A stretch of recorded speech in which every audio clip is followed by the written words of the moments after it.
जय श्री कृष्ण, राधे राधे। आप सभी का एक बार फिर शुभ रीत विद सौम्या पे स्वागत है। आज हम आपसे एक बहुत ही दिलचस्प बात करेंगे, होलाष्टक के बारे में। आप में से कई लोगों को पता होगा कि होलाष्टक क्या है, लेकिन जिन्हें नहीं पता उनको मैं बता देती हूँ कि होलाष्टक क्या होता है। होला अष्टक, होली और अष्टक से मिलके बना है, मतलब होली के बाद के 8 दिन। दरअसल होली के 8 दिन पहले ही होलाष्टक लग जाता है। जैसे 2025 में 7 मार्च को होलाष्टक लग जाएगा, जिसके ठीक 8 दिन बाद 13 तारीख को होली का दहन मनाया जाएगा। इस होलाष्टक के 8 दिनों में हम में से सभी लोग ये मानते हैं, और जो शास्त्रों में लिखा गया है उसके अनुसार ये माना गया है कि इन 8 दिनों में किसी भी तरह का कोई भी मंगल कार्य नहीं करना चाहिए। ना तो कोई वस्त्र खरीदने चाहिए, ना ही आभूषण। इससे इसका कोई लाभ नहीं मिलता, क्योंकि ऐसा माना जाता है कि ये 8 दिन सिर्फ होलिका दहन की तैयारियों के लिए होते हैं। मतलब इन 8 दिनों में होलिका दहन की तैयारियां होती हैं। होली का डंडा गड़ जाता है और अगले दिन 9वें दिन होली रंगों से खेली जाती है। इसीलिए होलाष्टक लगने के बाद किसी भी तरह का कोई भी मंगल कार्य करना वर्जित माना जाता है, क्योंकि वो अशुभ होता है और उसका लाभ भी नहीं मिलता। दूसरे शब्दों में कहा जाए तो हम ये भी कह सकते हैं कि हमें होली आने की पूर्व सूचना होलाष्टक से ही प्राप्त होती है। इसी दिन से होली उत्सव के साथ साथ होलिका दहन की तैयारियां भी शुरू हो जाती हैं।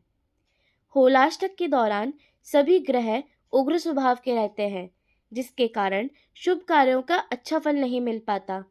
इसीलिए तो हम लोग कोई भी शुभ कार्य इन 8 दिनों में नहीं करते। साथ ही वहां होलिका का डंडा भी लगा दिया जाता है, जिसमें एक को होलिका और दूसरे को प्रहलाद माना जाता है।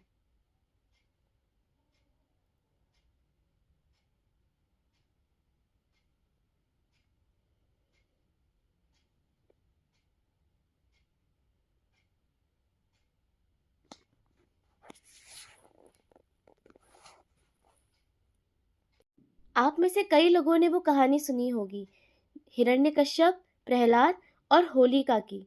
होलिका हिरण्यकश्यप की बहन थी और प्रहलाद नारायण का भक्त था। इस हिरण्यकश्यप ने होलिका को प्रहलाद को अपनी गोद में लेके बैठने को कहा, और उसके बाद अग्नि में भस्म कर देने का उनका विचार था। लेकिन वो विचार संपूर्ण नहीं हो पाया। और संपूर्ण होता भी कैसे?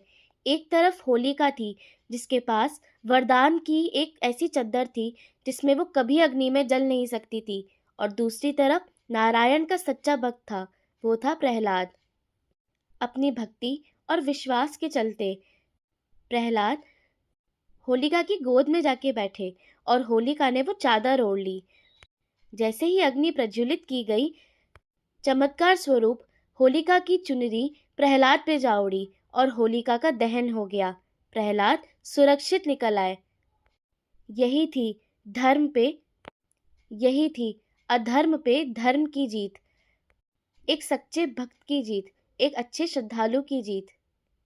इसीलिए उस समय से हर साल होलिका दहन का त्योहार मनाया जाता है, जिसमें सारी बुराइयां नष्ट हो जाती हैं, और हर साल हम प्रहलाद को सुरक्षित कर लेते हैं। ये थी एक छोटी सी कहानी। अब हम बात करेंगे दुलंडी की, मतलब रंगों से खेले जाने वाली होली की।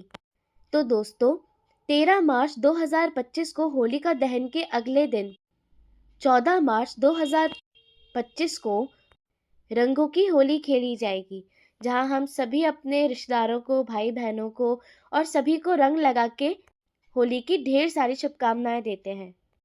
खूब तरह की मिठाइयाँ, मिष्ठान और भंडार भरे होते हैं, और खूब हर्षोल्लास से इस त्योहार को मनाया जाता है।